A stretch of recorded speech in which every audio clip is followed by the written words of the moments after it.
poor last speaker, I think it, let's say, hooks very nicely to your talk, Lodovica Guarnieri. Lodovica is a researcher and designer working on the intersection between design history and politics. Her practice-based research unfolds the connection between culture, economy, employments of design, and both, let's say, an aesthetic and an analyses she elaborates in her talk. She merges the documentary and poetry to reveal the hidden powers in the relationship within our built environment, and as such deploys different media throughout. But here, just to talk about her research. Ladies and gentlemen, a very warm welcome to Lodovica Guarnieri.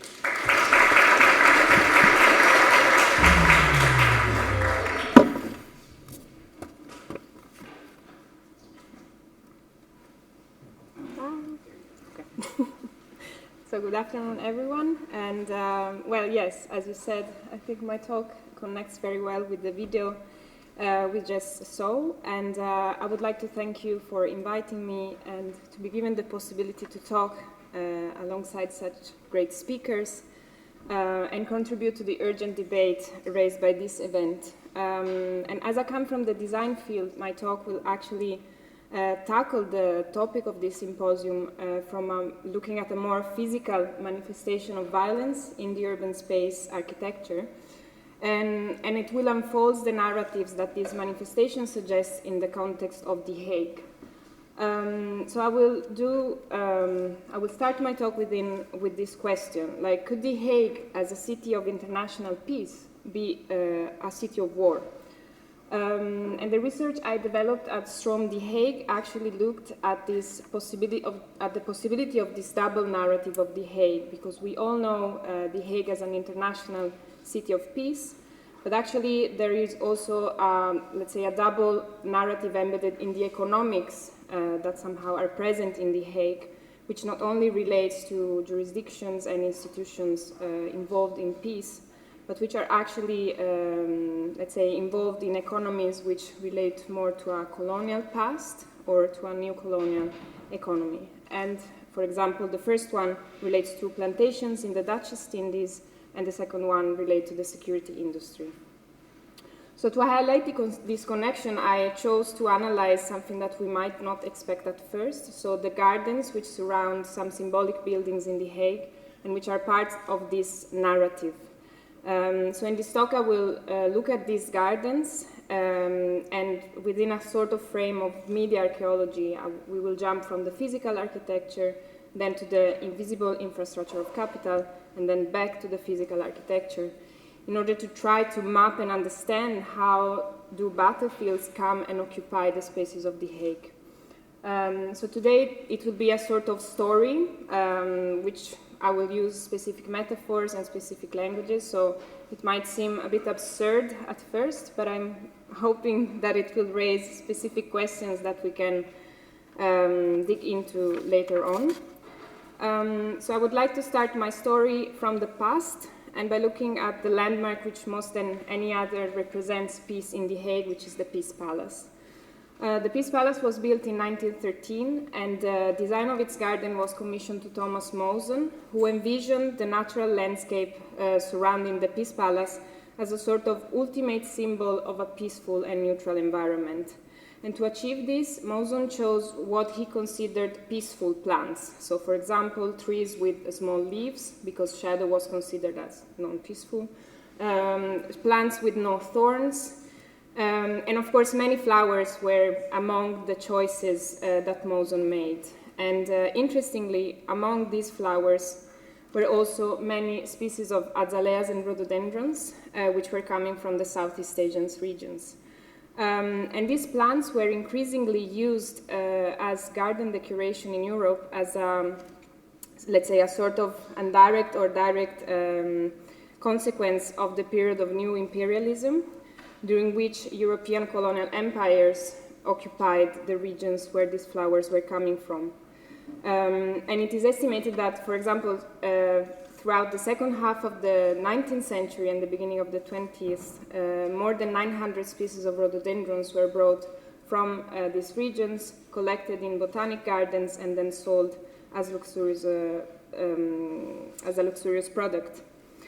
But what the rhododendrons actually talks about is not just about these colonial economies between Southeast Asia and Europe, but it's also talking about the role that the Netherlands played in supporting the occupation of this area.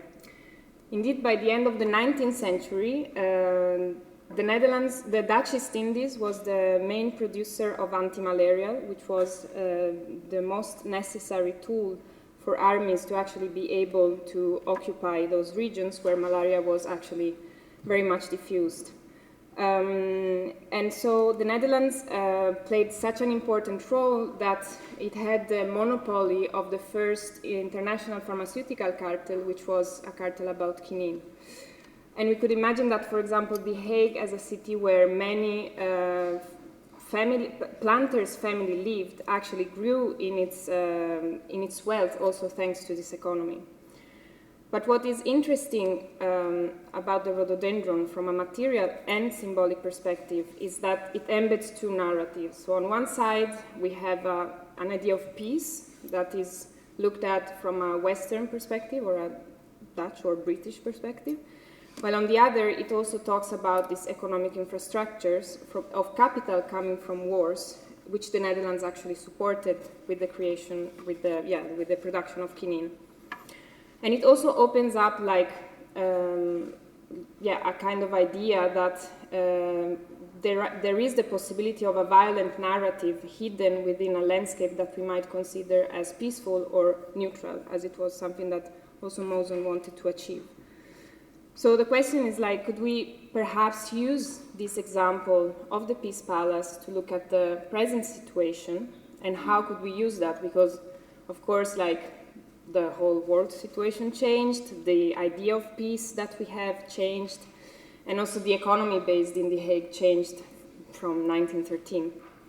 So perhaps to understand how does the war connect to the city and its landscape, we could look at this relationship from a different perspective. So not that of a piece of landscape of The Hague which connects to a battlefield, but from a battlefield itself. Like, does it have any connection with The Hague? And what would that connection actually look like? So let's take a look at one specific example. So we all recognize this as a weapon. This is a high-performance seeker missile, which is shot from any jet flying over any of nowadays numerous battlefields that happens outside of Europe. And the electronics that are embedded in this missile actually guide the missiles towards heat. So the missile is able to hit engines, jet engines, as well as humans. And this missile and the manufacture, let's say this missile is mainly produced by Western arms manufacturers, amid which there are many European defense companies. But this is also a weapon. These are the premises of the International Criminal Court, which were built in 2016.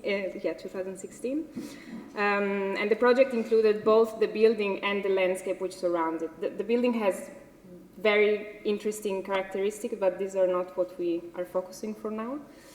But we just focus on the landscape.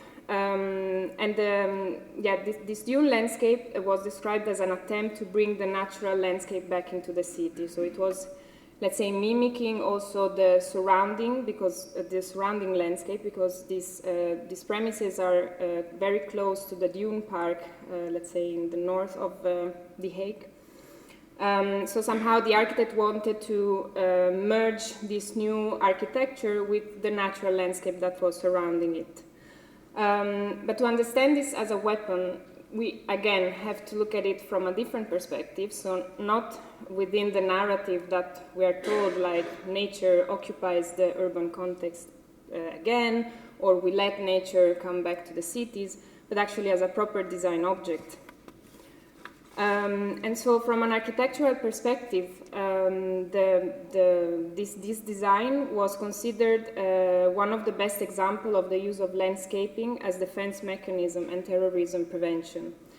And so we see that by using this idea of the dune, the architects actually use this element to perform, while at the same time hide a very highly military rationale in this panorama.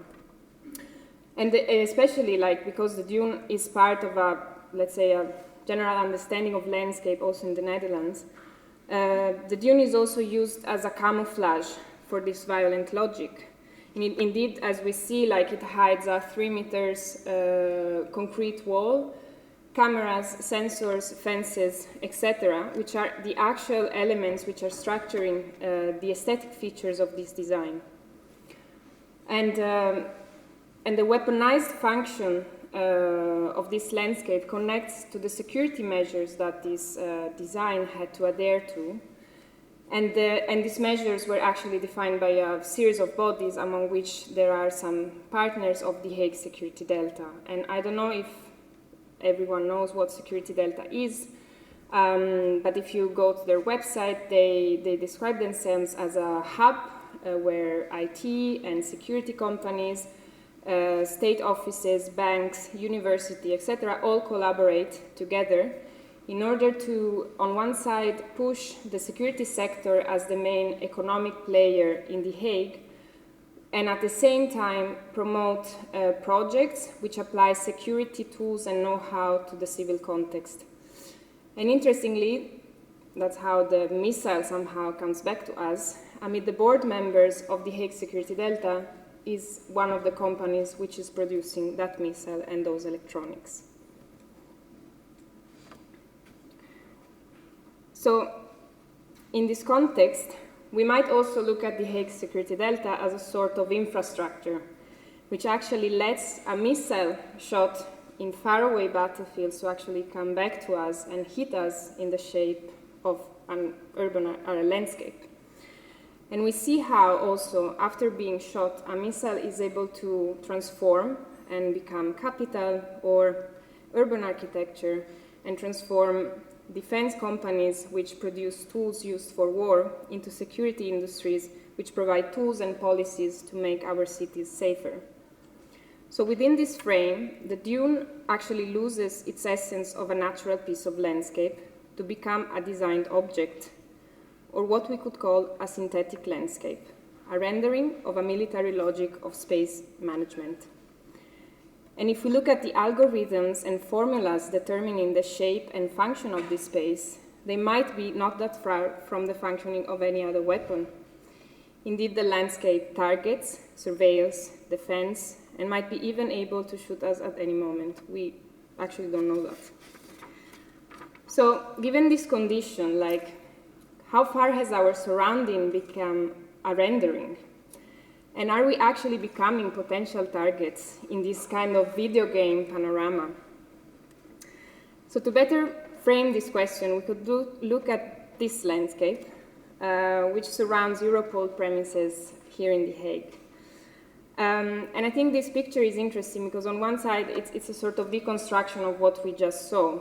And it also shows how basically a concrete structure is what determines the shape of the dune. But at the same time, it literally shows how it creates also a wall which surrounds the entrance of Europol.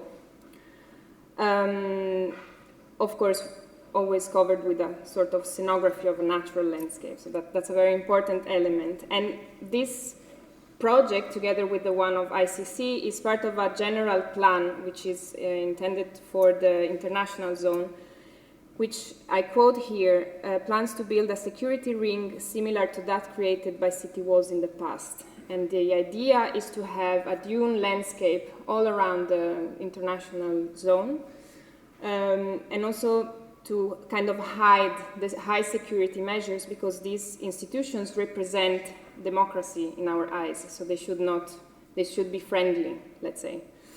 And the Hague Security Delta is also involved in this project. And they are developing security measures which, let's say, provide security in a clever and less visible way. But what I wonder is, could we also look at this landscape materiality from a symbolic point of view? could we recognize in this idea of opacity and of an invisible defensive structure merged with the landscape a sort of metaphor of how not just Europol, but for example security industries operate to guarantee security within Europe, or for example on the European border? And if so, may it be possible that we are somehow also brought back to battlefields? So this is for example, this is a surveillance satellite which has been used by the Spanish and Italian police especially, and is part of an infrastructure made of radars and unmanned vehicles, and is used to actually build, which is building this kind of invisible fortress across the Mediterranean. So the police is actually using the police and Frontex and all these kind of organizations involved in the defense of Europe are using these elements to actually track boats in the Mediterranean and actually target boats that might be where migrants might be on. And this satellite was, for example, developed as part of the Horizon program. And the Horizon program is a fund program proposed by the European Commission under the advice of the group of personalities. And the group of personalities is a lobby group which actually involves many security industries, which also happen to be the main recipients of the fund. But also they operate as defense companies. So we see how somehow these companies are able to create a loop in which on one side they produce weapons used in war-torn regions, indirectly or directly feeding a migration flux, and then they are also getting money out of this flux because they produce tools that might defend us from migration. So if we look at this situation from an architecture perspective, like we see how this economy feeds a sort of diffused geography of warfare, or let's say a complementary diffusions of borders. So they start to transcend our traditional idea of a specific geographic line, and they start to enter into our daily environment. So the two architectures we just saw assume a different meaning within this frame. And in this liquid geography, not only apparently economies start to blur into one another, but also dissimilar narratives such as militarization and democracy or security and peace. And in this very confusing territory, it might also happen that while we walk through the Hague Central Station, we are maybe crossing the Mediterranean Sea. And so how many of you have an OV chip card? I guess everyone, okay. So let's focus on the action that we do when we check in and check out. So we know that we are sharing our data and our position, we are being tracked in our movements, and the system actually stores these data. But what is central here is also the fact that the readers that are at the entrance of every station in the Netherlands and on every public transport are produced by the manufacturers, which is also producing radars that are used to manage the movements in the Mediterranean.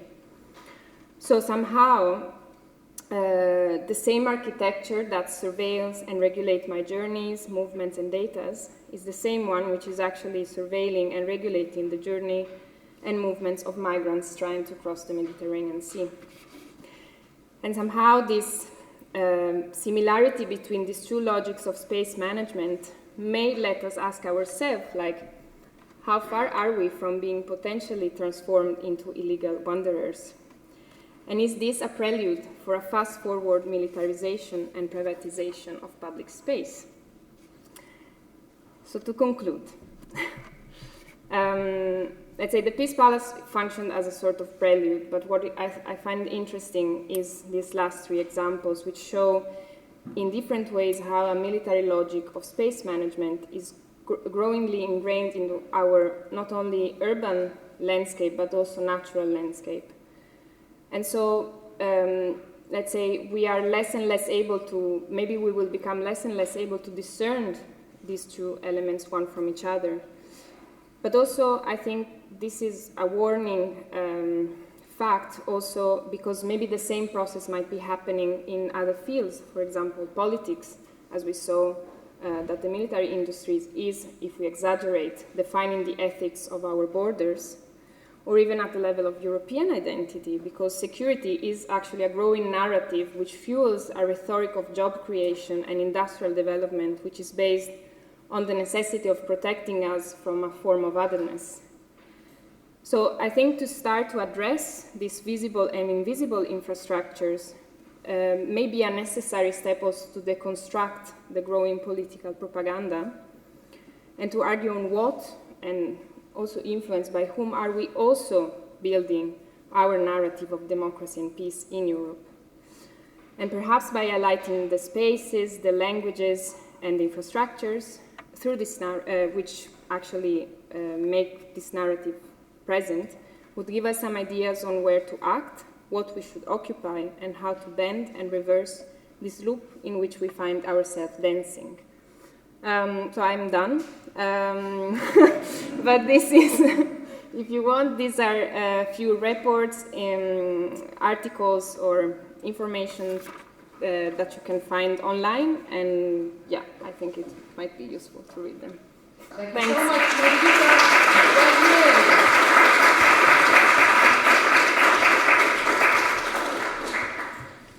Well, I was actually sort of formulating the question, is there a way out of this loophole or not? Are there tools, technologies, strategies to give some kind of perspective? Because although I'm sort of trying to debunk,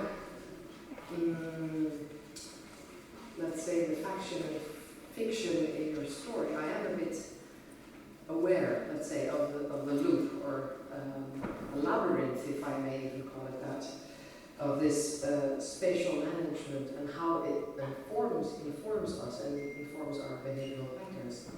Any light you could shed on this idea of perspective?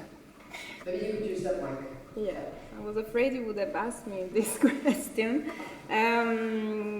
Well, I mean, I think already highlighting these elements is already a starting point. And I think it was said also before, like the tools are already there. It's just a matter of how you use them. But I think it's also it's really much a matter of awareness and also of storytelling. So if you narrate the same story in a different way, maybe people will look at things differently, and then they will start to address those things also differently. Yeah. Because I think also, like, about the technologies that we talked about, it's also there is a story. It's always a narrative that you want to tell. So it's more a matter of bending those tools. But then if I would say, I'm getting impatient, Lodovica. In other words, we've been talking about this. No, practically, I don't know. What could be a tool for mediation of this awareness that you're talking about? Of course, we're here. It's great that you're here. It was sold out, so there's apparently an eagerness to understand these mechanisms that we're dealing with. A mediation? What do you mean? If a lecture is the right way, or that's an interesting one. Maybe we can talk about it during the conversation we'll have after the last keynote, because I think that's maybe the next pivotal point. But I thank you very much for this insightful and inspirational talk. Ladies and gentlemen, Lodovica.